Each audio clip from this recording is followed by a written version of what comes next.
दोस्तों क्या आपको पता है कि एक ऐसा बिजनेस है जहां हर दिन दूध की तरह पैसा भी बहता है। ऐसा बिजनेस जो गांव में भी चल सकता है और शहर में भी चल सकता है। और इस बिजनेस के लिए सरकार खुद कहती है पैसा हम देंगे, आपको केवल अपना एक बिजनेस बनाना है और वो भी एक सफल बिजनेस बनाना है जिससे देश की अर्थव्यवस्था मजबूत हो। लेकिन सवाल आता है कि आखिर डेयरी फार्मिंग के लिए लोन कैसे मिलता है, कितना लोन मिलता है, सब्सिडी कितनी मिलेगी और क्या वाकई में 10 लाख रुपए तक का ये लोन मिल सकता है। तो दोस्तों आज के इस वीडियो में हम स्टेप बाय स्टेप बताएंगे डेयरी बिजनेस लोन की पूरी प्रोसेस, जरूरी डॉक्यूमेंट्स, गवर्नमेंट सब्सिडी स्कीम्स और सब्सिडी की पूरी डिटेल से और कैसे आप 2025 में डेयरी बिजनेस शुरू करके एक लाखों का बड़ा बिजनेस खड़ा कर सकते हैं। तो वीडियो को लास्ट तक जरूर देखिएगा क्योंकि आखिर में मैं आपको बताऊंगा वो सीक्रेट पॉइंट जो बहुत से लोग जानते हैं लेकिन भूल जाते हैं और जिसकी वजह से लोन रिजेक्ट हो जाता है। तो चलिए वीडियो को शुरू करते हैं। डेयरी बिजनेस लोन स्कीम 2025 की पूरी सफलता का राज। तो सबसे पहला स्टेप आता है डीपीआर फाइल। अब डीपीआर फाइल के बिना तो आपका लोन रिजेक्ट होना तय है। अगर आपकी डीपीआर फाइल बिल्कुल सही होगी तो ही आपको ये लोन मिलेगा। डीपीआर फाइल क्या होती है? एक इसे प्रोजेक्ट रिपोर्ट भी कहा जाता है। इस प्रोजेक्ट रिपोर्ट में ये बात बताई होती है कि आपके पास कितनी गाय हैं, कितनी भैंस है, वो आप कितनी गाय और कितनी भैंस से डेयरी फार्मिंग शुरू करना चाहते हैं, कितना उसमें खर्चा आया है, दूध की बिक्री, अनुमानित इनकम कितनी है और मेंटेनेंस कॉस्ट टोटल कितना होने वाला है। ये बात उस डीपीआर फाइल में होती है और ये रिपोर्ट बैंक में लोन अप्रूवल करने के लिए बहुत ही जरूरी होती है और इसी के बेस पर आपका ये लोन अप्रूवल होता है। अगर डीपीआर फाइल जितनी मजबूत होगी तो आपका लोन उतना ही आसान होगा और लोन के चांस उतने ही ज्यादा बढ़ जाते हैं, लोन का पैसा भी ज्यादा मिलता है। लेकिन अब सवाल आता है कि ये डीपीआर फाइल कहाँ से बनाई जाती है? तो डीपीआर फाइल आप या तो चार्टेड अकाउंट होता है जिसे सीए कहा जाता है, उनसे बना सकते हैं या फिर जो भी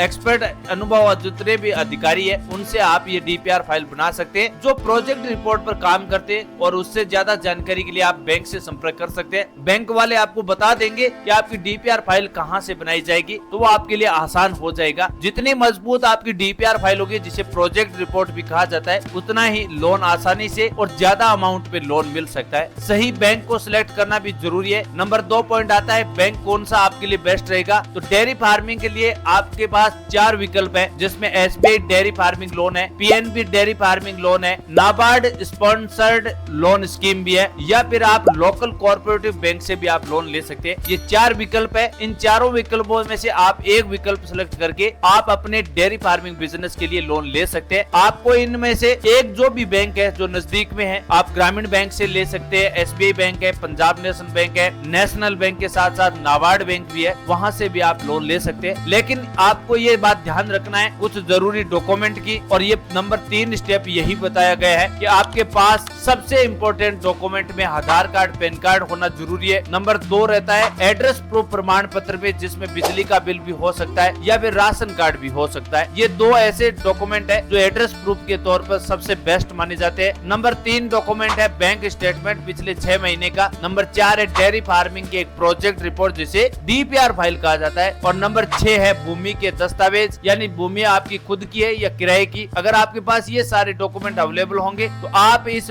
डीपीआर फाइल से डेयरी फार्मिंग लोन के लिए बिल्कुल योग्य माने जाएंगे। अब इसमें ये पॉइंट आता है कि सब्सिडी का फायदा कैसे उठा सकते हैं। सब्सिडी का सबसे बड़ा हिस्सा है इस डेयरी फार्मिंग लोन में। तो नाबार्ड योजना के तहत सब्सिडी 25% से लेकर 35% के बीच दी जाती है। मतलब अगर आपने 10 लाख रुपए के लोन के लिए डेयरी फार्मिंग के लिए लोन लिया है तो उसमें से 2.5 लाख से लेकर 3.5 लाख रुपए की रकम सरकार की ओर से सब्सिडी के रूप में माफ हो जाती है। तो आपका बाकी का पैसा ही आपको वापस जमा करवाना है। यानी दोस्तों 10 लाख रुपए का लोन हुआ है, उसमें से 3,50,000 रुपए तक की सब्सिडी हो जाती है। बाकी 6,50,000 रुपए वापस जमा करने हैं। बाकी के 3,50,000 रुपए सब्सिडी के रूप में आपका पैसा माफ हो जाता है। लेकिन इस लोन के लिए कौन पात्र होगा, कौन इस लोन को ले सकता है, लोन की लिमिट क्या रहने वाली है, वो जानना भी जरूरी है। अगर आपकी आयु 18 साल से 65 साल के बीच है तो आप इस लोन के लिए बिल्कुल पात्र माने जाएंगे। आपके पास डेयरी फार्मिंग का एक बेसिक अनुभव सर्टिफिकेट होना चाहिए या फिर ट्रेनिंग ली हुई आपके पास सर्टिफिकेट होना चाहिए, तो आप इस लोन के लिए योग्य माने जाएंगे। और आपके पास गाय भैंस रखने का एकदम सही और वातानुकूलित जगह होना जरूरी है। यानी जहाँ पर आप डेयरी फार्मिंग खोल रहे हैं उसके लिए आपके पास सही जगह होनी चाहिए। अब जमीन चाहे किराए की हो या फिर खुद की हो, वो आपके पास जमीन होना बहुत ही जरूरी है। जहाँ पर आप ये डेयरी फार्मिंग शुरू कर रहे हैं उसके लिए जरूरी होता है। लोन के अप्रूवल राशि की बात करें तो एक इंडिविजुअल किसान 1 लाख से लेकर 10 लाख रुपए तक का लोन ले सकता है। लेकिन वही कॉमर्शियल स्तर पर लोन लेना चाहते हैं यानी बड़े स्तर का, तो फिर ये लोन आपका 25 लाख या उससे भी ज्यादा हो सकता है। आपके ये प्रोजेक्ट रिपोर्ट के ऊपर तय करता है कि आप कितने बड़े डीपीआर फाइल पर ये लोन लेना चाहते हैं। तो ये मतलब होता है रीपेमेंट की बात करें, जो आपको लोन मिला है उस लोन को किस प्रकार आपको वापस चुकाना होगा। तो डीपीआर फाइल की बेस पर जो आपको लोन मिला है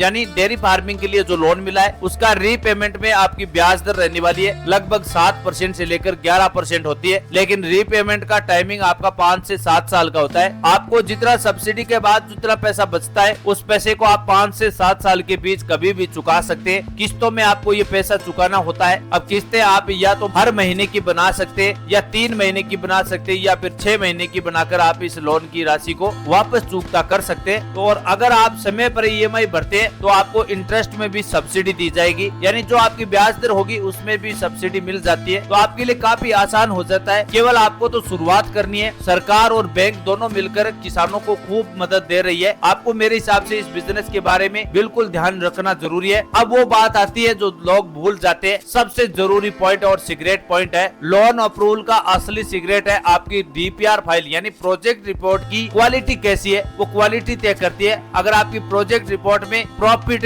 रिस्क एनालिसिस और रिपोर्ट रीपेमेंट प्लान क्लियर लिखा होगा तो बैंक बिल्कुल तुरंत आपका लोन बिल्कुल पास कर देगी, वरना आपका लोन रिजेक्ट हो सकता है। इसलिए चाहे आपके डॉक्यूमेंट पूरे हो, आपको इस बात का ध्यान रखना है कि जो आपकी प्रोजेक्ट रिपोर्ट बनाई जा रही है उसमें जितना प्रॉफिट होता है आप डेयरी फार्मिंग से उसके बारे में आपको लिखना जरूरी है। और रिस्क एनालिसिस यानी आपका खर्चा कितना आने वाला है वो बात ही आपको अच्छी तरह से मेंशन करनी होगी साफ शब्दों में। और रीपेमेंट प्लान यानी आप किस प्रकार इस पेमेंट को वापस लोन का पैसा वापस जमा करवाने वाले, वो सारी जानकारी बिल्कुल क्लियर रूप से होनी चाहिए। तो आप इस लोन के लिए बिल्कुल एलिजिबल होंगे और लोन को कोई रिजेक्ट नहीं करेगा। बैंक फट से झट से आपका लोन पास कर देगी और आपका पैसा सीधा आपके बैंक खाते में ट्रांसफर हो जाएगा। तो अगर आप चाहते हैं कि मैं आपके लिए एक perfect dairy farming project report वाला वीडियो बनाऊं तो आपको एक पीडीएफ बनाकर मैं आपको नए वीडियो में बता सकता हूं। तो दोस्तों आपको कमेंट सेक्शन में यस प्रोजेक्ट रिपोर्ट आपको टाइप करना होगा, तब मैं आपको एक नए वीडियो में सही जानकारी के साथ एक डीपीआर फाइल पर प्रोजेक्ट रिपोर्ट पर एक नया वीडियो प्रोवाइड कर सकता हूं। लेकिन दोस्तों